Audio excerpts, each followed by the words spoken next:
Alison Pearson in the Telegraph. Great article. I think it is inevitable.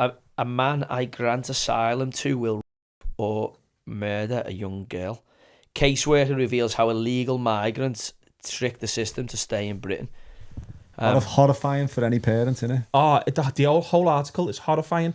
I mean, I read it, and yeah, I mean, you just think, don't you? Like, we've seen some other stuff in terms of people getting out and people not being processed, and you go, what's going on? Who's here? It's right, but it's like the worst part. The whole article was horrific, but the worst part of it was when she said about them getting deported. They went, no one goes back.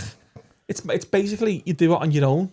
It's like so when we're talking about the asylum seekers coming here and claiming asylum and staying, no one's getting sent back. Well, this is what got me. It says Nikki and her colleagues must somehow assess the claims of those customers. They're not allowed to call them asylum seekers, they've got to call them customers. Mostly men from Africa and Asia who come ashore on the south coast of England, often without identity documents. In 2025 alone, official figures suggest around 37,000 have crossed the channel by small boat. So I wonder how much that's going to cost us.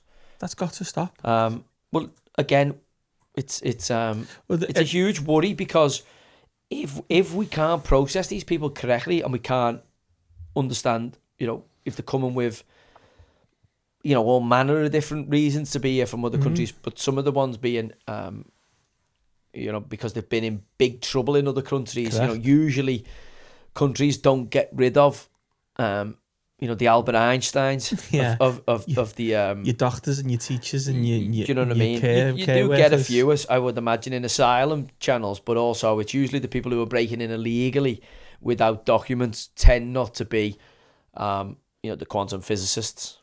Exactly, tend not to be. And there was just see someone interviewing one of them coming on holding his boat, climbing on shore last week. And he said something like, I've been in France for 7 years, I've been in jail for 5 of it, and I'm finally in Britain or something. Well, they were saying, so she got asked one of the questions: how many disappeared asylum seekers does Nikki think are in the UK? So she asked, this is the woman who works in the processing of it.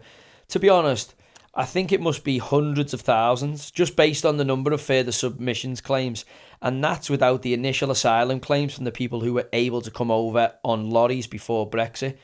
And they were mainly the ones who absconded because they just got out of the lorry and ran. It's just like, they don't even know. Well, this is all the numbers and all the stats we're seeing where we're getting fed, that's half the numbers, because they think 50% of people coming here abscond straight away. And also she's saying, look, there's certain countries that the Home Office say we're not allowed to send people back to. So Afghanistan, Eritrea, Kuwait, Sudan, at the moment, they are high-rank countries. And they used to include Syria, Libya, Yemen and Iraq. Eritrea is on the list because we can't return anyone to a country with enforced military conscription because it's in their against their human rights. So it's and also there's lots of people who saying if people come in, they just start going, no, I'm this, this, and then eventually they say, listen, I can't go back because if I do, I'm a homosexual, and if I do go back, I will be killed. So they ultimately know that they're already told, say this, and this is your last one. This is the get out of jail free card. That's exactly what's happening. I mean, we already know that's what's going on. So, but there's a rumour, I don't know how true it's going to be, and I don't know whether to believe it or not, that the UK may take up, is it the Danish immigration policy, which is very similar to the Australian immigration policy, which means you can claim asylum outside of the country. So you got to claim it on. There'll be like I don't know what they have in Australia. Have it off some islands just off Australia. Okay. If you come onto shore, I've seen it. Yeah, you get shipped off right there. So they're literally outside the country. But then that doesn't solve the people coming here and absconding straight away. So our problem is we bring them onto the mainland to process them, or they put them in these overflow hotels to process. So they get processed in camps off outside of the UK. So they come here, they get shipped somewhere else straight away. But so it solves one problem, but still there's other little problems that it doesn't solve. So obviously we've come off the back of Remembrance Week, or we're finishing with Remembrance Sunday. It does always make you really proud, no matter what's going on in the country, to see the military parade, to see the respect given to the fallen soldiers of the British Empire, and obviously the First and Second World War. to see everybody turn out in the military regalia, even the leaders or the some of the people that are at the light of the reefs, but all the build up to it, I thought again, certain mainstream media channels, disgusting. There was a 100-year-old guy on one of the shows. I think his name was Alec Began. Yeah. And he's been, selling poppies. I think he said since he was 14, he was 100. And he's getting asked questions because he said something about his feelings, his opinion on whether it was worth it or not for the sacrifice, the ultimate sacrifice that some of those people made, and obviously the people who risked their lives and stayed here. Feel that waste of life, that risk they took was not worth it for what they've ended up with now. And if it's coming from his mouth, how can you argue against that? But the presenter, I forgot his name. He must have Adil Ray or something like that, was it? Tried to trip him up, and I was fuming. I was fuming at him. What do you mean by that? What he just said? He said, Can you explain what you mean by that? Like, everyone knows what he meant by it.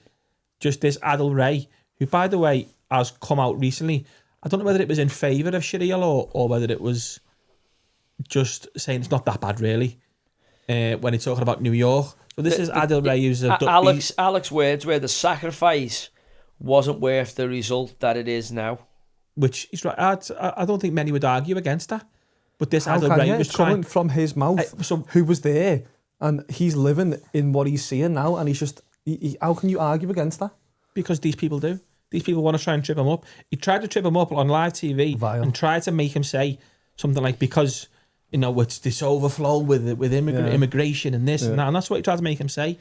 And, I can't get to see a doctor and I can't get to see him. That's what he tried to make him say. This is the reality of it. So, obviously, Sunday being Remembrance Sunday, 886,000 men died in the First World War. British men, all right? There was in the Second World War, was there? 384. So over 1 million in both 384,100,000. Is that right? Yeah, makes I think sense? Does it make sense, does it? No, there was 800k and 300k. 886k in the First World War and 384k in the Second World War. It's over 1 million. I think of it as when you think 1 million men, that is. Men, yeah. That's men, British men died in them first two wars. And it's tragic that they sacrificed everything for the country only for us to give it away without a fight, because that's what we're heading for at the minute with this. Obviously... That's just the British men. There was others who died in the war as well. But I'm saying that's the British men alone. So your number's going to be 1.5. Well, this is key. So this is ninth. Don't forget, in the First World War, which I put some stuff on the socials this week about our great-great-grandfather, Patrick Stanton, who was given a military medal of distinction in 1915 at Ypres in France.